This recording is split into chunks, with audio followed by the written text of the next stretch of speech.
Okay, guys, I'm going to take you through some variations of squats that you'll likely see in exercise programs.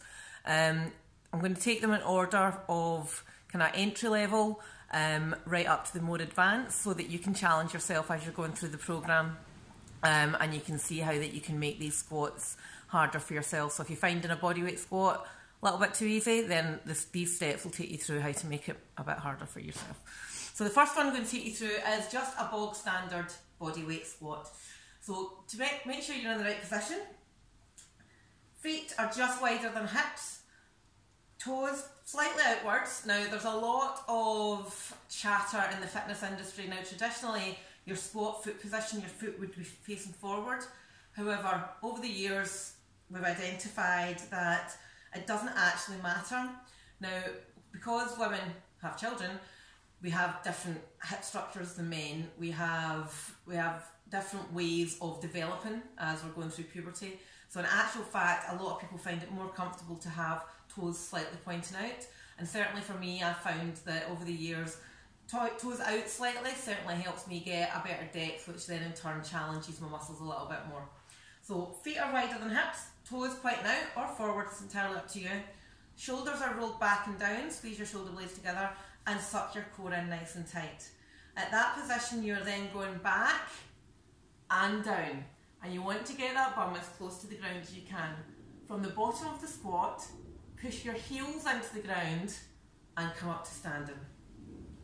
So from a side on view, feet wide on the hips, shoulders back and down, suck the tummy in, bum goes back and down. Keep your feet flat on the floor and the chest is staying open. So I'm not hunched over, right into these legs. I'm keeping my chest open. Come up to standing using the heels. Now by pushing up from the heels, that is the first step in engaging these glute muscles. So if you come back down, but you rest your body weight onto the balls of your feet and come up to standing, you'll feel it more in the front of the legs. You really need to keep your heels down to get that really good squat. We then can develop that and add a little bit of resistance, which puts more challenge on your muscles, by taking it into a goblet squat. Now, I'm using a kettlebell for this goblet squat. Imagine a goblet of wine. But you can use dumbbells, or you can use any form of weight that's just going to challenge your muscles that little bit extra.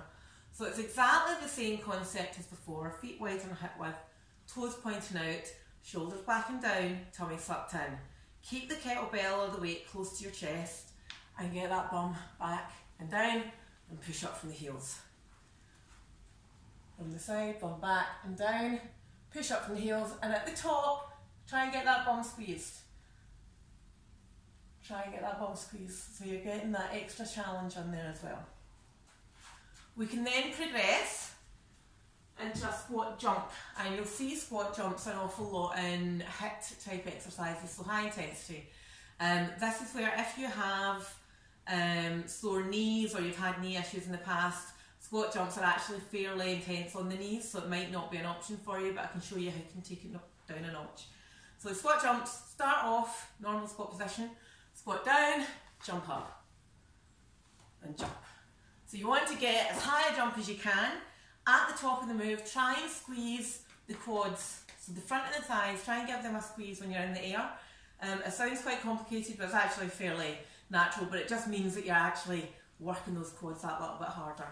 Now, if you do have that knee issue, take it down to a squat, come up to the toes. So you're putting more work into the calves, but you're getting a better range of movement than just your bog standard squat.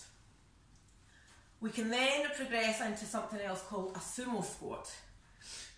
Now, sumo, anything that has a sumo at the start of it means it's wide-legged. So if you think about sumo wrestlers, start off like this. So there's sumo deadlifts or sumo squats, sumo lunges. So it's just another word of wide-legged. So you can take back to body weight, sink down, push up from the heels. So this variation is not so much front of the thighs, but the inside of the thigh, the hamstrings and the bum. Down and push up. So it's exactly the same movement, bum back and down, push up from the heels, come up to standing with that bum squeezed. You can progress that again by adding an additional weight. Big wide stance, hold the weight down and push up. And you really want to, if you are using the weights, you really want to use the heaviest weight possible. So it should kind of feel at this point like, ow, that's quite sore. So while we're here, I'm going to show you some hints and tips on how you can improve your squat depth before we go into the barbell stuff. So there's a few things that you can do, and this is really good practice. Even if you weren't doing this program, I advise doing this for every woman.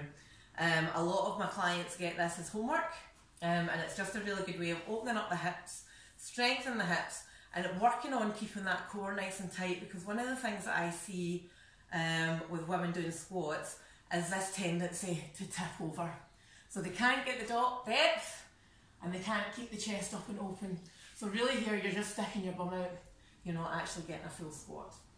So one of the things that we can do, and it's part of your mobility warm-up if you've watched the video for that, you've got a pillar, or a wall, or a sofa, or a door, and you just walk your hands down it.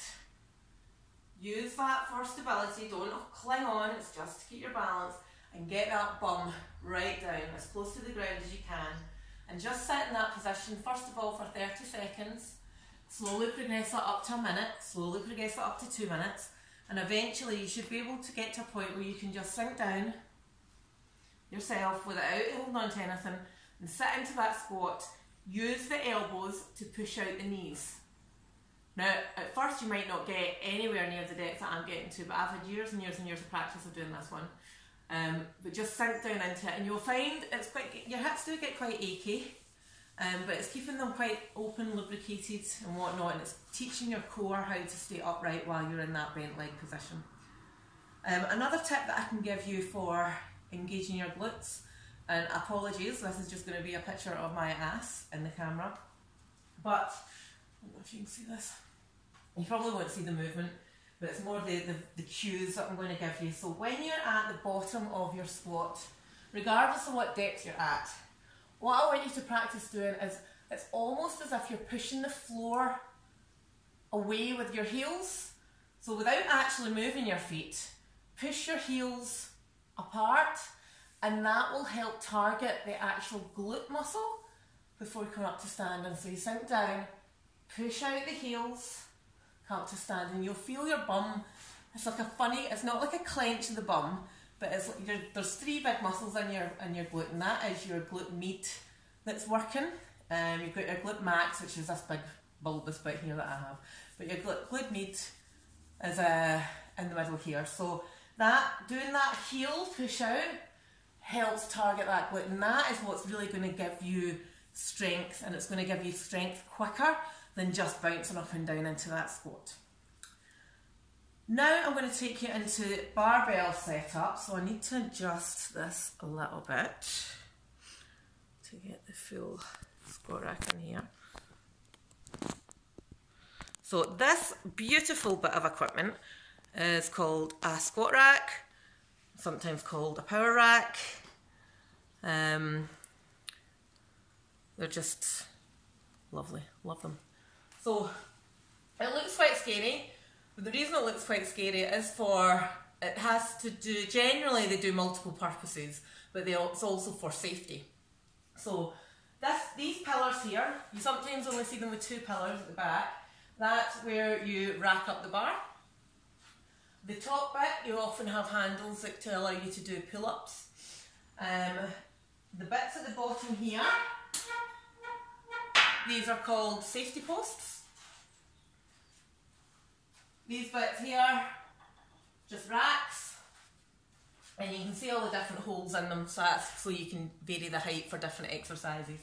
So on this, I use this for pull-ups, chin-ups, squats, chest presses, so you put the bench in the middle and you can press the bar up and down. I use the lower bits for picking up the bar to do rows, which is good for your back. So there's a load of different exercises you can do on this, but I do appreciate that it does look quite scary. The first time that I ever had to use one myself, I was like, oh, I don't really know what I'm doing. So that's where I'm going to teach you to do. So the first thing I always tell people is to approach it with confidence. Just approach it with confidence and it's once you're in about it feels perfectly okay. So what I'm going to do is set this up for a squat. So I'm going to pretend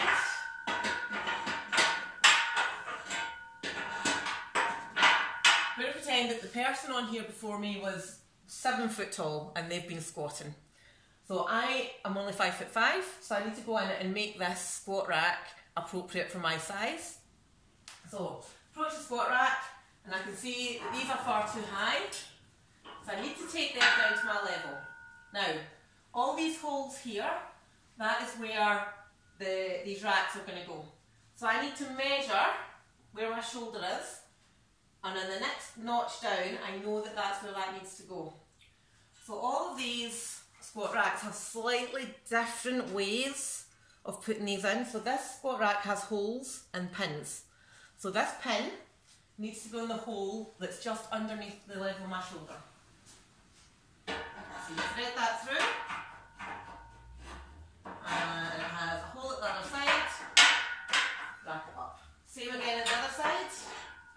Know that it's under my shoulder.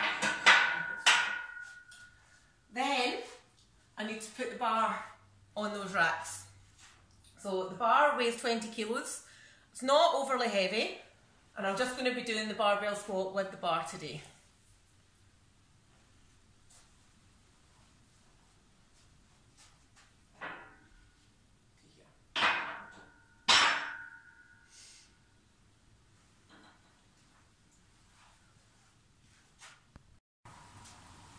So next up, we've got the bar set up, we've got the rack set up at the right height. Now we need to make sure that it's safe.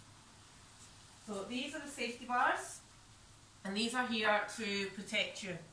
So if you are going to be lifting heavy barbell squats, you need to be able to protect yourself. So at some point you'll maybe want to try out what's the heaviest you can lift, and you might get stuck. Those safety bars are there so that you can duck under the bar and roll it over your head should you need to. So what you tend to do is go in, I do a deep body weight squat and see at what height is my shoulder at my deepest point. So my shoulder is coming to about this size here. So I know that that's where my safety bar needs to go. So these again are very similar to the racks. I've got pins on both sides. This will take me forever to do this because these are a pain in the arse. So I need to thread that through at the right height.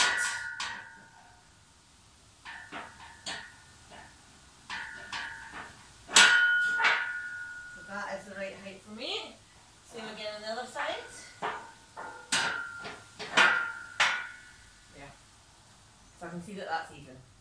So the next step, squat rack set up, my bar's at the right height, my safety bar's at the right height, so now I need to go and do that squat. So, duck under the bar is across the spongy bit of the top of the back, it's not on the neck, it's across the spongy bit, they're called your traps. So, you start off nice and tall, and it's natural to want to do this, but get yourself into a standing position. Get into your squat stance, so feet are wider than hip distance, toes are quite down slightly for me, my tailbone is tucked under, and my tummy is tight. And from here, I squat down full depth, push up from the heels. And you can see that that bar is just at that safety rack, so if I was in trouble and it was stuck, I can duck under there.